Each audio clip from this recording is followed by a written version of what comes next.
গাজায় বর্বর হামলার প্রতিবাদে বিক্ষোভ মিছিল থেকে সিলেট সহ দেশের বিভিন্ন শহরে দোকান ও ব্যবসা প্রতিষ্ঠান ভাঙচুরে জড়িতদের গ্রেফতারের নির্দেশ দিয়েছেন পুলিশ মহাপরিদর্শক বাহারুল আলম।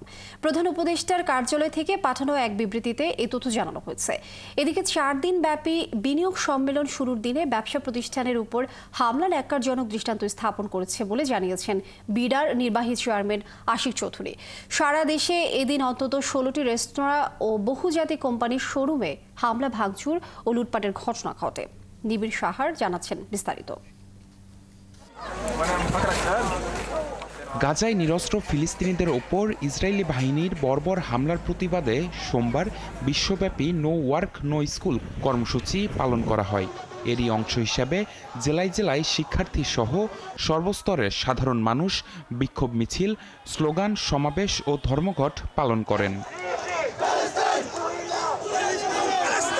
এসব বিক্ষোভ মিছিল থেকে দেশের 6 জেলায় ইসরায়েলি পণ্য রাখা ও বিক্রি করায় অন্তত 16টি রেস্তোরাঁ ও বহুজাতিক কোম্পানির শোরুমে হামলা, ভাঙচুর ও লুটপাটের ঘটনা ঘটেছে।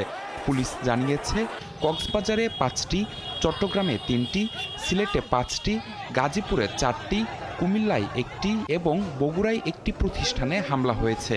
বিক্ষুব্ধরা কেএফসি, পিৎজা হাট, বাটা সহ বেশ কয়েকটি আন্তর্জাতিক ব্র্যান্ডের শোরুমে হামলা চালিয়েছে। এসব ঘটনায় রাতে প্রধান উপদেষ্টার কার্যালয় থেকে একটি বিবৃতি পাঠানো হয়েছে।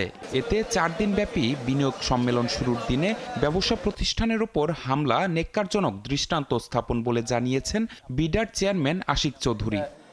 একই বিবৃতিতে জানানো হয়েছে, সিলেট সহ দেশের বিভিন্ন শহরে দোকান ও ব্যবসা প্রতিষ্ঠান ভাঙচুরের জন্য দায়ী ব্যক্তিদের গ্রেফতার করতে পুলিশ কর্মকর্তাদের নির্দেশ দিয়েছেন পুলিশের মহাপরিদর্শক বাহারুল আলম। নিবিড় সাহা, ৭১, ঢাকা।